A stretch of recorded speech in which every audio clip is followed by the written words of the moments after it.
A massive drone strike on energy and civilian infrastructure, the current situation in the country regarding electricity supply, and how Donald Trump reacted to the fact that he did not receive the Nobel Peace Prize.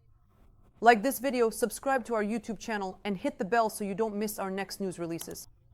This is TSN Online. Hello, my name is Valeria Kovalinska, and we're getting started. More than 800,000 families in the capital have electricity again. This was reported by DTEK. Repair crews of energy workers carried out restoration work continuously for almost a full day. And now they are working on eliminating local outages.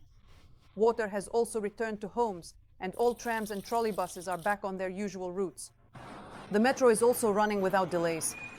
Power has already been restored to consumers in the Kyiv region as well. There, more than 110,000 subscribers were left without electricity. They, along with critically important enterprises, were immediately switched to alternative energy sources after yesterday's Russian attacks. However, eliminating the consequences of the shelling and restoring electricity to homes near the border is very difficult due to the challenging security situation. To avoid overloading the system, Ukrainians are being asked to use resources rationally and not to turn on several powerful household appliances at the same time. Let me remind you, the day before, the Russians launched nearly 50 missiles and drones. Once again, the main targets were energy facilities. A powerful attack and 21 hits. The Air Force reports on enemy targets that were shot down. In total, during the night of October 11th, the Russians launched 78 drones at Ukraine, more than 40 of which were Shaheds. They attacked from Oryol, Milerovo, Kursk, and occupied Crimea. From Cape Chota, as of 9 a.m., units of the UAV systems and mobile fire groups shot down and suppressed 54 drones in the north, south, and east. Strikes were recorded at 6 locations. A massive raid of strike drones targeted energy and civilian infrastructure.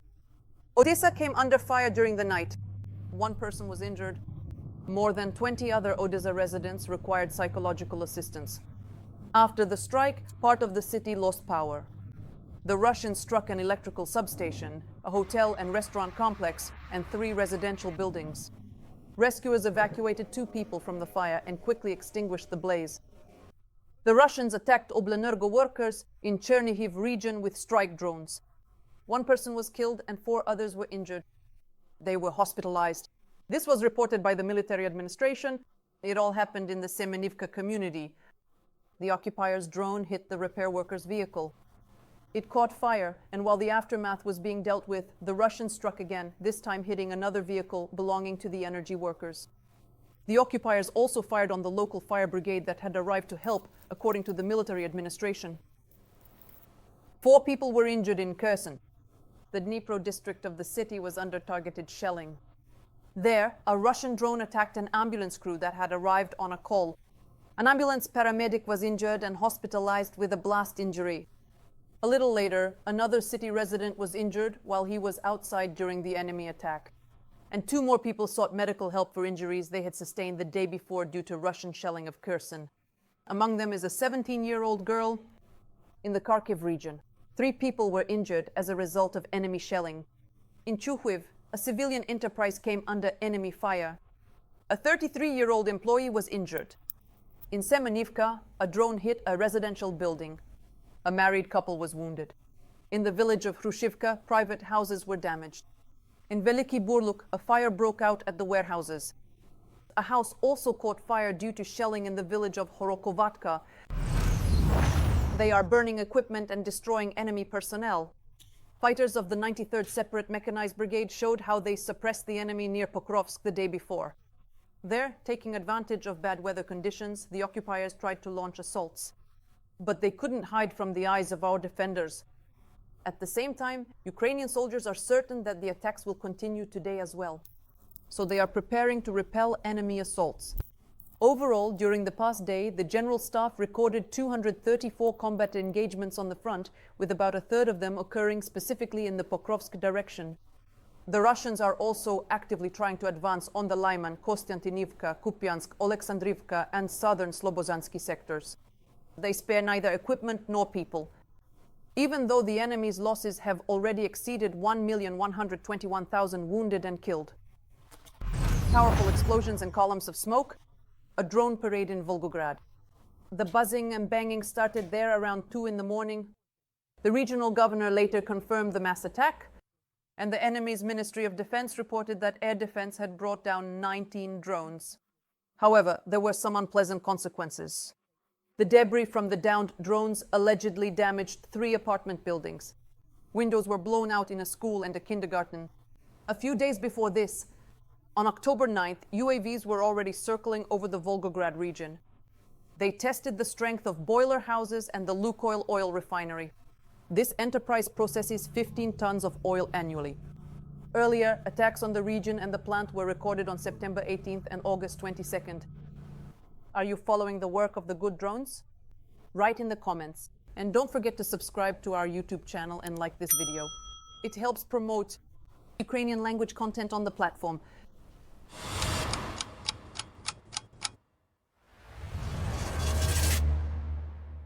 Donald Trump reacted to not being awarded the Nobel Peace Prize. On his Truth social network, he first reposted a message from this year's laureate, Maria Corina Machado, where she initially writes that this is a huge recognition and that she will continue the fight.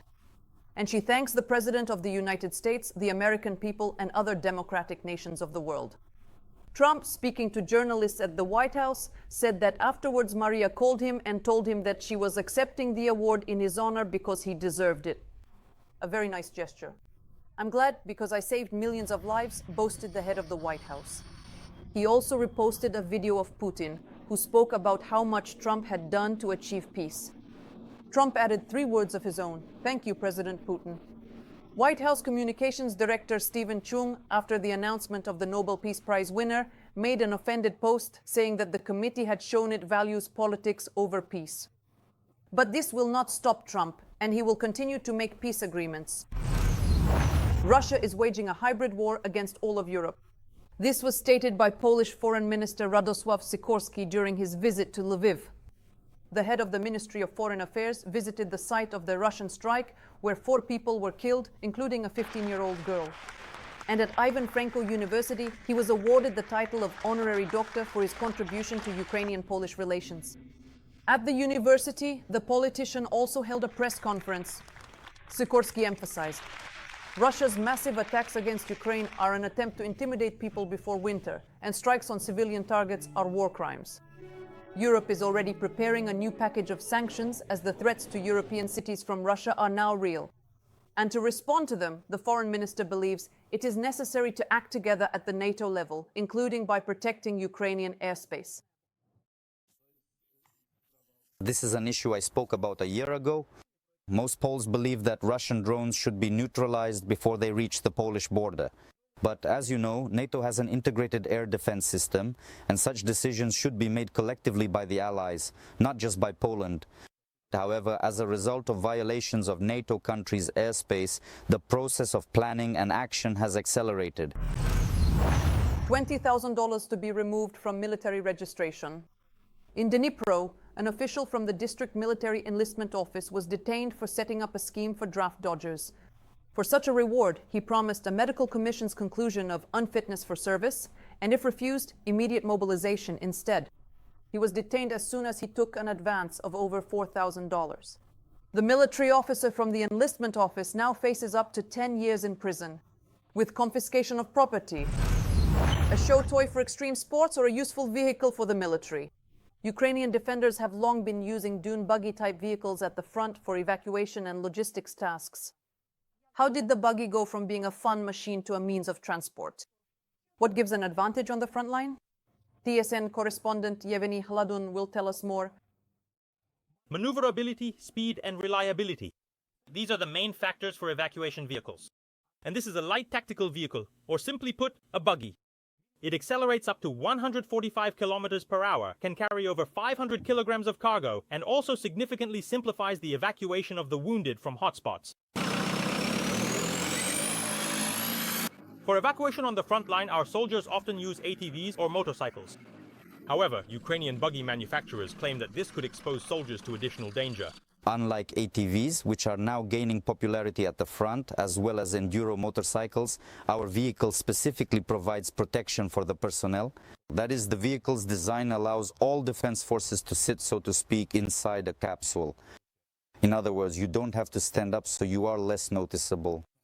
Inside the buggy itself, there are 2 seats, one for the driver, the other for the passenger, and also 2 lying down spots for the wounded. They are foldable, have seat belts, and also additional cushioning. We load our wounded persons, secure them with a belt, and transport them. Thanks to this kind of cover here, the person's weight presses them down, and they are secured. And they are also in a sort of makeshift cocoon.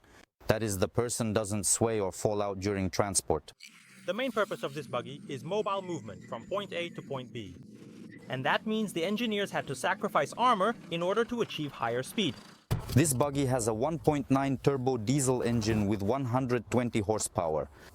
Since it's not heavily armored, this particular buggy is quite lightweight. This powerful engine is more than sufficient for it to quickly pick up considerable speed. After a brief tour of the interior, Alexander invites us to take a ride and evaluate how the buggy performs from the inside.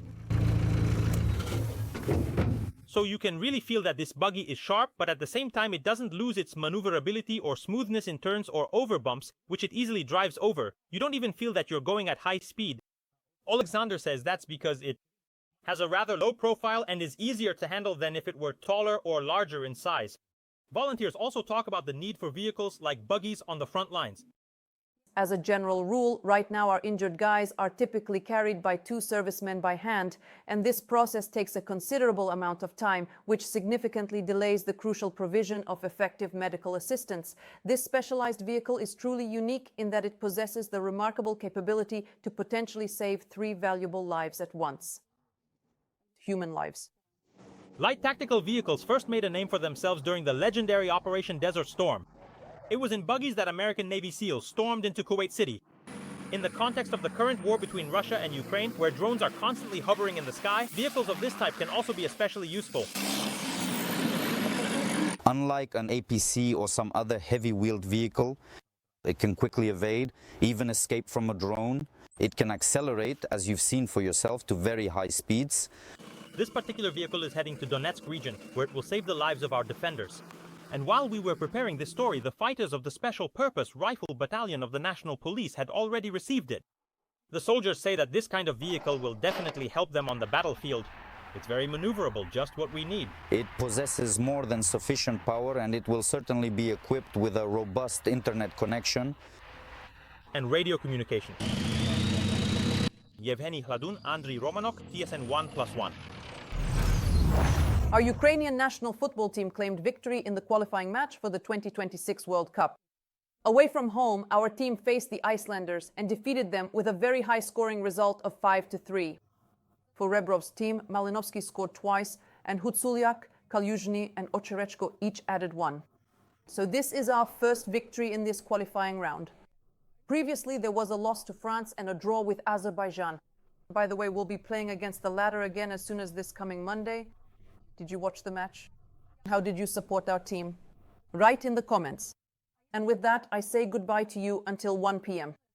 Don't forget to like this video and subscribe to our YouTube channel so you don't miss the next episodes of the television news service. See you soon.